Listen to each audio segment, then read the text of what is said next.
La tradition orale, pour nous, c'est l'enseignement à tous les degrés. Degré primaire, degré secondaire, degré supérieur. Donc c'est l'enseignement à tous les degrés.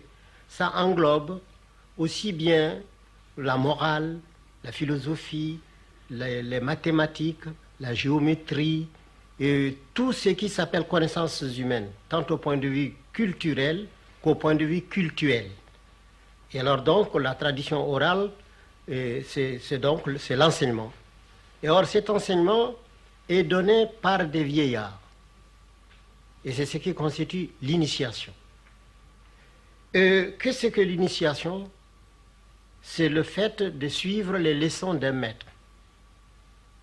Mais ça englobe toute la vie, toute la nature, parce que pour nous, on dit il y a le vivant, il y a les êtres immobiles et non vivants, il y a le vivant immobile et il y a le vivant mobile. Ici, le mot vieillard, ce n'est pas celui qui a un grand âge, c'est celui qui connaît. Alors donc, vous avez des vieillards de 20 ans et vous avez des enfants de 72 ans. Alors donc, c'est une question de savoir. Le mot ce n'est pas la question, c'est le savoir. Le vieillard est un homme qui connaît. Il ne faut pas seulement croire que ça veut dire absolument le vieillard en âge. Mais comme ce sont les vieillards en âge qui, généralement, ont le plus vécu, ont le mieux vu, et alors ils sont considérés comme les grands initiateurs. Ces leçons de morale sont-elles données sous quelle forme? C'est l'enseignement. Ces leçons de morale sont données sous forme de contes, voilà, sous forme des anecdotes, sous forme de maximes. Et voyez-vous, quand j'ai entendu des prêtres prêcher ou lire quelques passages de l'Évangile, ou bien quand j'ai vu quelques passages de paraboles de la Bible, et j'ai vu que l'Africain est encore plus parabolique. Il parle beaucoup plus en parabole que ce qui est vu dans l'ancienne tradition. Et c'est ainsi que, par exemple, le vieux veut donner un enseignement. D'abord, on prend l'homme. On dit d'abord, qu'est-ce que l'homme? On dit c'est l'être qui est tout et rien. Il est tout parce qu'il a une parcelle de la puissance créatrice et il n'est rien parce qu'une fièvre l'empêche de fois de se lever. Alors donc, il est tout et rien. Et alors, on dit, quelle est la vie de l'homme? Alors, la vie de l'homme est subdivisée en 9 degrés, mais chaque degré, et puis ces 9 degrés sont encore subdivisés en 3 étages, et chaque étage a 3 degrés. Et chaque degré correspond à 7 ans. Ainsi, de la naissance jusqu'à la 7e année, on est au premier degré du degré inférieur, c'est-à-dire l'enfant est à l'école de sa mère. Il n'obéit qu'à sa mère, il ne croit qu'à sa mère. Tout ce qu'on lui dit, il vient demander à sa mère, est-ce que papa m'a dit ça, est-ce que c'est vrai? Ou bien je vis ça, est-ce que c'est vrai? Donc il ne voit que par sa mère, durant 7 ans. Le deuxième septénaire, il passe à l'école de l'extérieur, que ce soit une initiation, que ce soit chez un maître ou ses camarades, c'est toujours l'école, parce que pour nous, tout est école. Aller s'amuser, c'est aller à l'école. Aller puiser de l'eau, c'est aller à l'école. Tout est école, tout est enseignement. Pour nous, rien n'est simplement récréatif. Et alors, donc, l'enfant au dehors apprend. Mais il revient toujours pour demander à sa mère si ce qu'il a vu est vrai. Si ce qu'il a entendu est vrai. Et c'est là jusqu'à 14 ans. À partir de 14 ans, c'est-à-dire le deuxième septénaire passé, l'enfant commence à être une personnalité, c'est séparant de sa mère, parce qu'il va vers sa 21e année, il commence à dire à sa mère, non, tu n'as pas compris, c'est pas comme ça. Il commence à raisonner. Et alors à 21 ans, il a fini le petit cycle. Alors, Il est censé avoir fait un premier tour dans toutes les initiations. On lui a parlé des êtres vivants, immobiles. On lui a parlé des êtres vivants, mobiles. Ensemble, pour parler comme un terme, on lui a parlé du règne animal, on lui a parlé du règne végétal, on lui a parlé du règne minéral. Alors maintenant, il approfondit ça encore durant 21 ans, qui constitue trois âges encore. Le deuxième 21 ans viennent renforcer les premiers 21 ans. Et alors, ce n'est qu'à 42 ans qu'il a droit à la parole. Alors là, on dit qu'il est un homme fait. Et quand il commence à parler, on dit il va entrer dans la classe des vieux. Alors on lui dit, mais quel est ton âge? Si par exemple vous dites 35 ans, on dit, attendez les 42 ans. Et maintenant, lorsqu'il a atteint 42 ans, il a droit à la parole. C'est-à-dire il a encore 21 ans à enseigner obligatoirement. On doit exiger de lui, il faut qu'il rende. C'est qu'en 21 ans, il a pris dans sa jeunesse, il a mûri dans son âge d'homme, il faut qu'il le rende dans son âge de vieillesse, c'est-à-dire jusqu'à 63 ans. Alors à partir de 63 ans, chez le Peul, on dit il est hors du parc. C'est comme une espèce de retraité. On ne peut plus exiger de lui, mais il peut donner lui parce qu'il peut bénéficier de la vie. Mais il est considéré comme terminé à 63 ans. Et lorsqu'il a 21 ans, il y a la circoncision qui se présente. Et alors, la circoncision consiste à quitter le domaine de l'enfance, le domaine inférieur, pour entrer dans le domaine médian. Et alors, la circoncision comporte des cérémonies.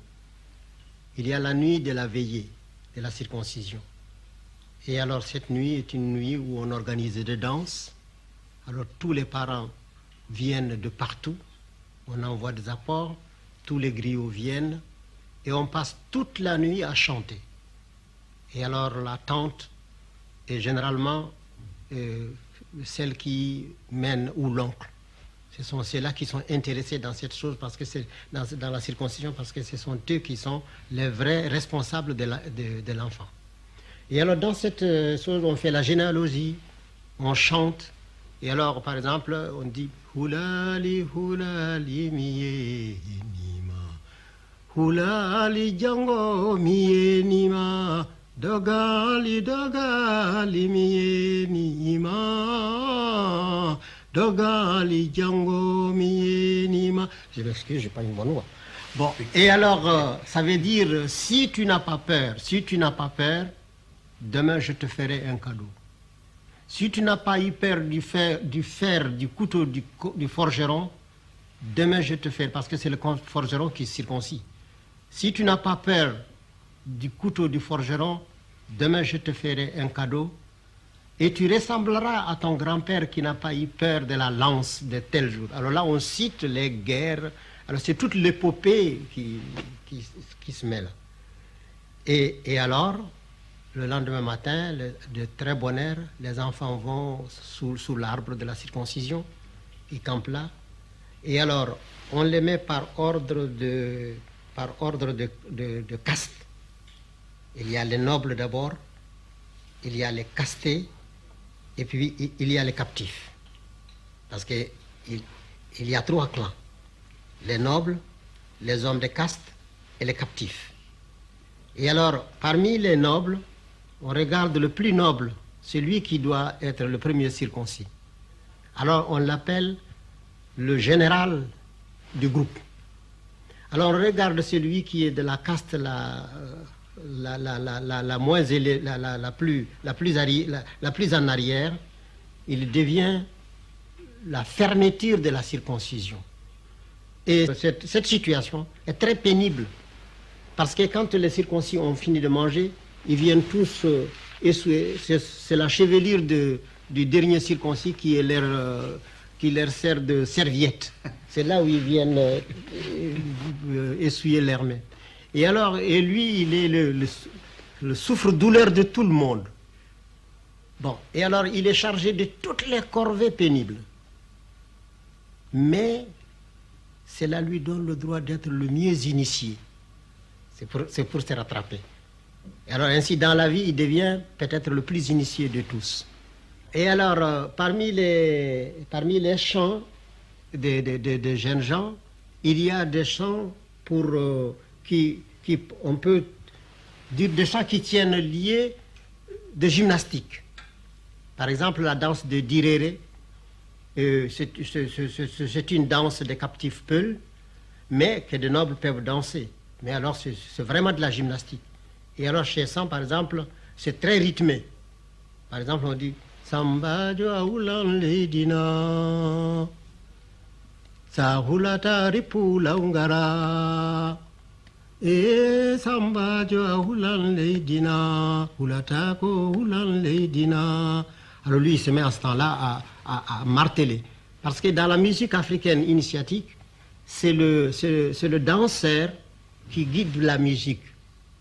C'est lui qui règle la musique, selon qu'il est actif ou qu'il est fatigué, qu'il est passif, et la musique le suit. C'est pourquoi la musique africaine cesse sans transition. Ça dépend de la résistance du danseur. S'il est fatigué, au moment où s'il est fatigué brusquement, la musique s'arrête en tant qu'avec lui. Ça ne fait pas une suite comme ça. Et alors ces poèmes, ça veut dire Samba Joaoulan Ledina, Sahulata Ripula Ungara, Yimno Begaran de Fumbi, Samba Jotakula Lediko, Mi Haurali Emabe Halapai, Samba Jokula Ledika, Ulukori Pori Anawara. Alors tout le monde répond Samba Joaoulan Ledina, Ulatako Ripula Ungara. Elle dit, le premier fils de son père, as-tu peur de la terre? Si tu n'as pas peur de la terre, saute et danse, donne 2 coups de pied à la terre et que je vois tes talons soulever la poussière. Elle dit, une telle m'a dit que tu as peur. Alors on nomme une jeune fille pour laquelle le type peut avoir du béguin. Elle lui dit, une telle m'a dit que tu as peur. Alors lui il répond, je n'ai pas peur pourvu que le battement de vos mains soit en cadence. Alors, tenez la cadence, me voilà venir. Alors là, il commence. Et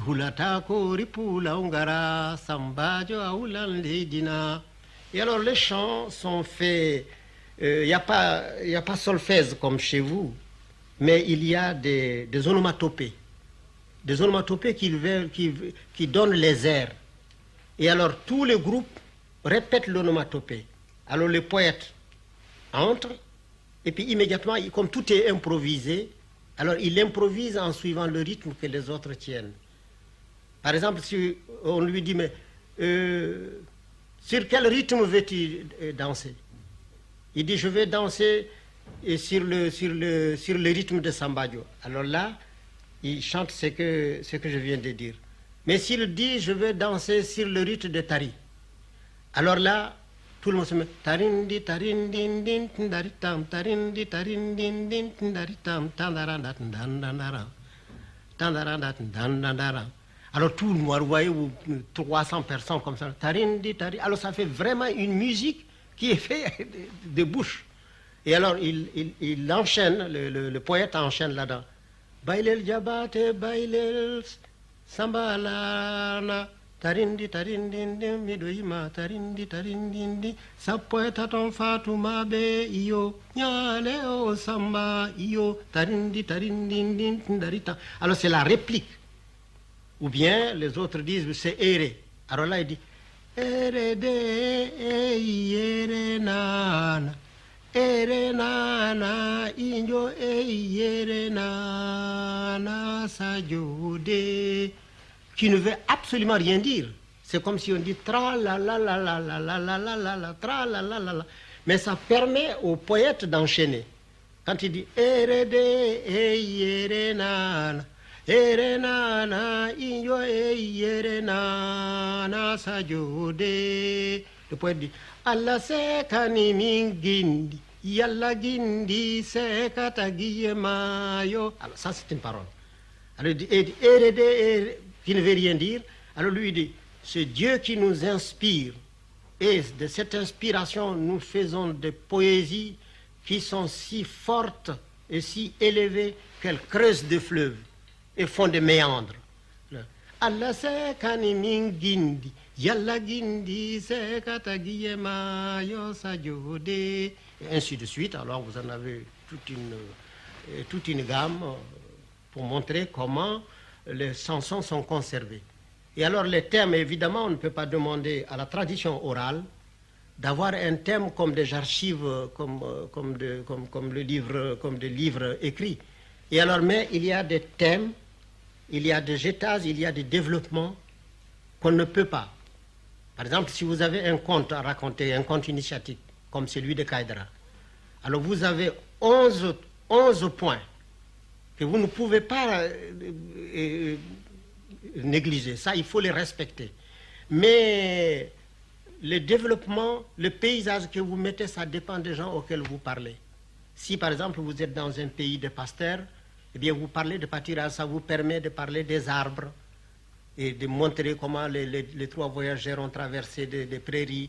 Et alors, vous en profitez pour montrer quelles sont les bonnes herbes et les mauvaises herbes, quelles sont celles qui sont d'utilité alimentaire ou d'utilité médicinale, d'utilité médicale.